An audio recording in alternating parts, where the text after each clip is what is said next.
লক্ষ্য ৫,০০০ কোটি টাকার রাজস্ব তহবিল তৈরি করা, কিন্তু তার জন্য কি ফের কোপ পড়তে চলেছে সাধারণ মানুষের ঘাড়ে? ভারতীয় রেলের সুরক্ষা সেস বসানোর ভাবনা ঘিরে ফের ঘনীভূত আশঙ্কার মেঘ। যদিও রেলকর্তারা বলছেন ৩টি উপায়ে ৫,০০০ কোটি টাকার তহবিলের লক্ষ্যমাত্রা পূরণ করা যেতে পারে। প্রথমত, যাত্রীদের কাছ থেকে সুরক্ষা সেস আদায় করা। দ্বিতীয়ত, ভাড়া না বাড়িয়ে রেলের সম্পত্তি থেকে আয় বাড়ানো। তৃতীয় রাস্তা, পণ্য মাশুল বাড়ানো। কিন্তু যেখানে আলাদা দুটি রাস্তা খোলাই রয়েছে, সেখানে কেন যাত্রীদের ওপর সেস বসানোর ভাবনা রেলের? প্রশ্ন যাত্রীদের। অন্য কোনোভাবে যদি রেল রোজগার করতে পারে, সেটা সাধারণ মানুষের উপরে চাপিয়ে কী লাভ?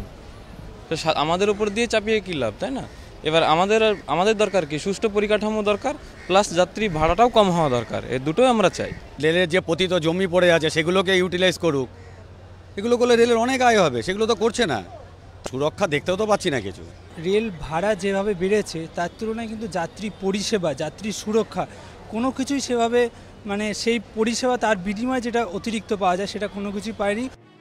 রেলকর্তারা জানিয়েছেন এ বিষয়ে এখনো চূড়ান্ত সিদ্ধান্ত হয়নি। তবে সংবাদ সংস্থা পিটিআই এর দাবি, রেলমন্ত্রী জানিয়েছেন যাত্রীদের নিরাপত্তার জন্য তহবিল গড়ে তুলতে হবে। সেক্ষেত্রে সাধারণ মানুষকেও কিছুটা সাহায্য করতে হবে। তবে সব দিকই খতিয়ে দেখা হচ্ছে। কেন্দ্রীয় সরকারের ঘোষণা, আগামী ৫ বছরে ১ লক্ষ কোটি টাকার বিশেষ রেল নিরাপত্তা তহবিল তৈরি করার উদ্যোগ নেওয়া হয়েছে, যেখান থেকে প্রতি বছর খরচ করা হবে ২০,০০০ কোটি টাকা, যা দিয়ে রেল লাইন, সিগন্যাল ব্যবস্থা ও নিরাপত্তা রক্ষীবিহীন লেভেল ক্রসিং এর উন্নয়ন হবে। সূত্রের খবর, চলতি আর্থিক বছরের ২০,০০০ কোটি টাকার মধ্যে ইতিমধ্যেই কেন্দ্রীয় সড়ক তহবিল থেকে ১০,০০০ কোটি এবং অর্থ মন্ত্রক থেকে ৫,০০০ কোটি টাকা হাতে এসেছে রেলের।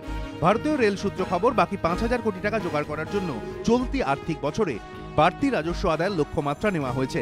সেই তহবিল ভরাতে টিকিটের নিরাপত্তা সেস বসানোর কথা ভাবছে রেল কর্তৃপক্ষ। ঘুরপথে আয় বাড়াতে গিয়ে আগেই বিপাকে পড়েছে ভারতীয় রেল।